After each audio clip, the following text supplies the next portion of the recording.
Bom, me querer que o meu colega ministro Arens está fazendo o máximo esforço para percurar, para delinear uma maneira para percurar, para Aruba estar limpa na todo momento, o que nós está assim como Ministério de Turismo por meio de TPF Tourism Product Enhancement Fund. TPF tem 10 plus contratar com a tarefa principal da manutenção de área de costa limpa. Trabalho na aqui agora supervisar e controlar para DEWE e também nós fazemos colaboração concreta com o DEWE e também Selimar de área que não está guardo cobrir para na todo momento nós fazemos nosso máximo esforço nós fazemos intento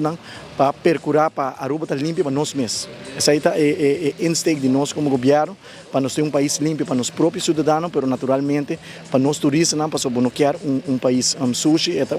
mal reflexo que boto na próprio cidadão, mas também na nós turistas, mas me está convencido que o ministro Arens está fazendo todo o intento tudo o que tem ao alcance para delinear bom maneira para percurar para Aruba está limpo naturalmente, de maneira mais nós também está dando nossa contribuição por meio de TPF e também Aruba Tourism Authority para nós fazer diferentes campanhas de conscientização de importância para ter nosso país Aruba limpo. É sujo aqui não está bem, não está cai fecheiro, tá nosso próprio rende não está percurar para sociedade aqui está pensando também TPF apone chembari na área de costa e a intenção está também para nós pôr mais barris disponível para visivelmente ter acesso para barina de sushi para evitar que o nosso próprio local portanto tira sushi de caminho no público qual é aí minuto que tem intenção para nós tudo de ser país limpo, país dulce para viver. Sim, o que nós nota tá especialmente é barina que o senhor Germa está referindo a barina que agora põe em área de costa, por exemplo na Eagle Beach, Arashi, na Surfside, Mangal Alto também. O que nós nota tá que hopi bia persona não está bem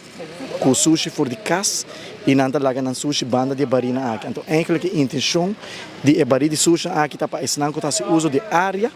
por ter baril de sushi para tirar na sushi for enang. Então nós sabemos que nota a tendência aqui mais e mais que gente não está trazendo sushi for de casa tem de que nós capta com câmera de segurança quando vem com sushi for de casa lá que atrás então essa aí não tem intenção de baril aqui porque é baril na size mesmo não tem size grande um baril pareu que botar aí na casa residencial tá é size de baril nós põe para cada tanto meter nós tem baril aqui então essa aí nós está papiando cico Selimar com o DEWE para o Axi nós também seja